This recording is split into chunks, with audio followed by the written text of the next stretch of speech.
I like that you dress like a 70s MILF, but then you have sort of like Shira, like Conan the Barbarian jewelry.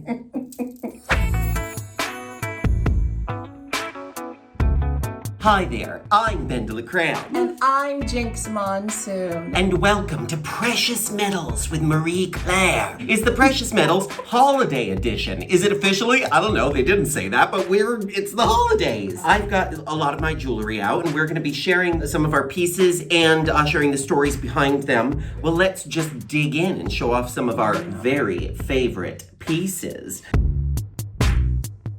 Almost all of my most personal significant pieces I don't actually wear because when I did wear them, I ruined them. When my Nana passed away, I actually got some of her drag queenier jewelry as keepsakes, and I would wear them, which I don't suggest. I don't recommend wearing heirloom jewelry out to drag shows, because what will inevitably happen is you'll smack your hand against something, generally another drag queen. Sure.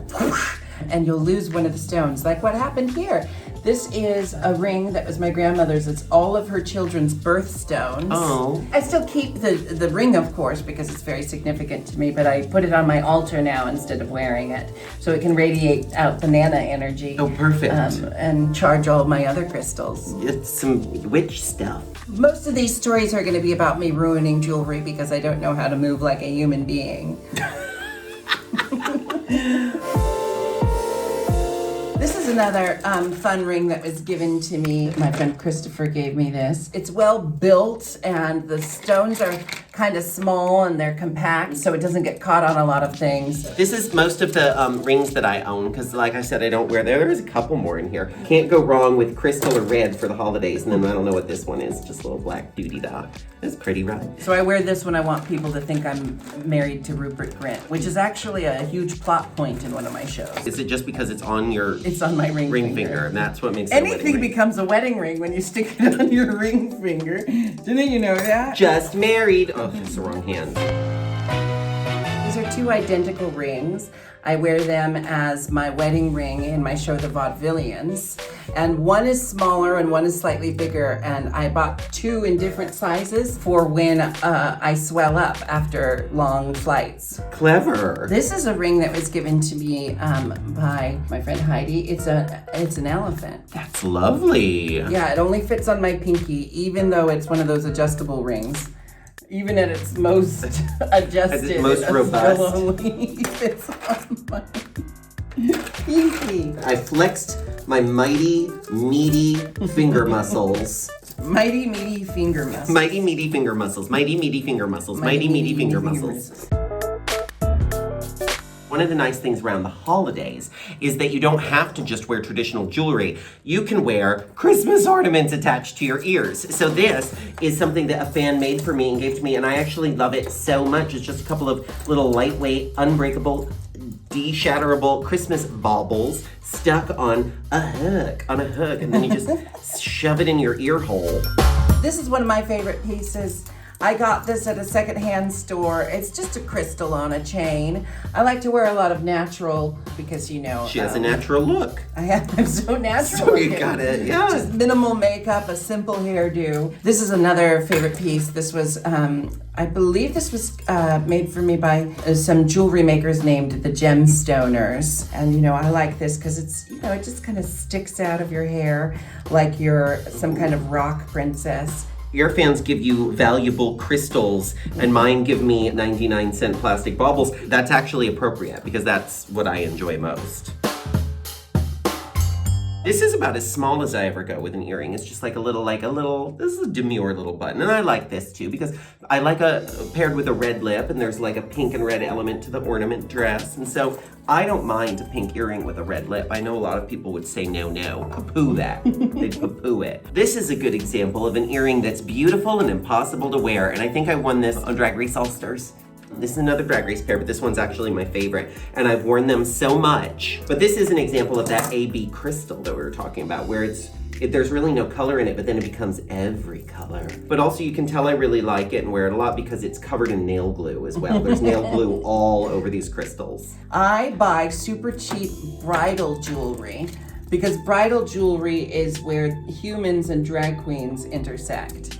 Because drag queens are not quite human. You know, first of all, we live in the world of fantasy. And second of all, we need everything to be larger than life. Jinkx, you tend to wear much more demure jewelry than I do, which actually brings me to this next item, which is the only ring with any sentimental value because Jinkx gave it to me.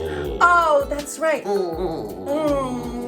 A funny story about that is that we were shooting our new holiday film, the Jinkx and Dela Holiday Special, which you can watch on jinxanddela.com. Yes, it's available to stream whenever you want it. And Dela was wearing a red ring and I was wearing that blue ring. And then we decided it would make a lot more sense if we swapped rings and we wore each other's rings for this shot. It was nonsense. It was nonsense that we were wearing the other rings. And then at the end of the shoot, Dela was staring down at that blue ring and I could just tell how much she loved it.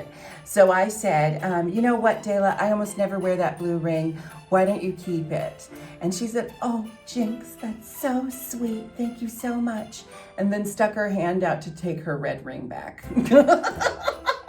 You can keep that red ring. I'm not really into that whore look anymore. I just meant for the rest of the video. My favorite thing when it comes to bracelets is stretchy bracelets because, again, gesticulating on stage. Like this bracelet I like to wear for interviews and whatnot, but if I were to wear it on stage and really clench my fist, it would probably... I wore a necklace once where I hit the stage and I looked so gorgeous and then I laughed and my neck muscles tensed up so much that the necklace snapped and stones just went flying out. These stars are also maybe a thing I want to do. Every time I see a giant jewel, I think I want it on Drag Race because I never actually purchased these because they're impossible to wear. You did win a lot that season. But they're fun, aren't they? And I wore these in the finale. This, I have to say, is my all-time favorite pair of holiday earrings. They're two very lightweight, plastic, garbagey Christmas ornaments that I just put on fish hooks. Christmas is the only time of year when you can get away with that for the most part. I love a hoop earring, but specifically a rhinestone hoop. Now this one has seen better days. Look at that, that's not a circle anymore, but the wonders of cheap jewelry is that you can just Gumby it around until it looks sort of like its original shape. And then if it still doesn't look like its original shape, you just shove it in your ear hole anyway, and then you just wiggle. This was also my dead grandmother's. This was a necklace with her birthstone in it, which she wore for fancy events. This is my favorite kind of necklace. Just a simple little pendant that you can barely see from the audience. It's more there for me than for anyone else. That's true of her performances as well. Oh! It had a garnet in it, which was her birthstone. And yet again, I was wearing it and being silly. And I think I dropped it on the ground and then stepped on it and the garnet came out. But I have the garnet in here. I had the garnet in here. If you're wearing your jewelry to be a complete idiot on stage, don't wear anything oh, there's the garnet. It's a real garnet. It's a real garnet. Ooh. One of these days I'll actually, it's not that I don't have the means to get the necklace fixed. I'm just so lazy and I forget everything. I'm just expecting a magpie to come swooping down and grab it. Basically, I buy jewelry that makes me think of Disney witches and evil queens. That's kind of my only criteria. This is one of those bib necklaces, which are great if you didn't paint your chest that night and your makeup stops at your neck, making you look like some sort of party clown. You can cover that up with a bib necklace. This is one of the things I bought for myself shortly after winning my season of Drag Race. It has a matching bracelet that I didn't bring, but I love it because it's just a simple piece of metal with a giant rock on it, but it looks so gorgeous.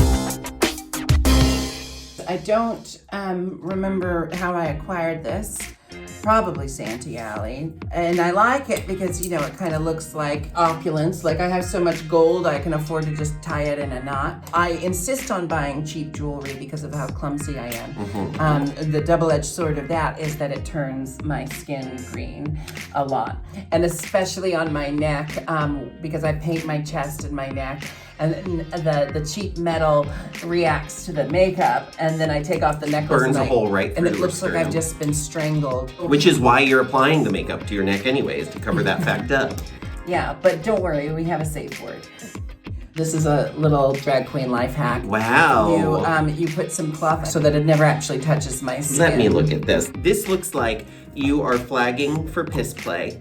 And you just left your flagging hanky under the bed for like a very long time. I feel like I've basically shown the creme de la creme of my, do you get it? Because my name, and of my jewelry collection. Well, thanks so much for joining us for Marie Claire's Precious Metals. I'm BenDeLaCreme. And I'm Jinkx Monsoon. And we hope that you have a festive holiday season. Bye-bye.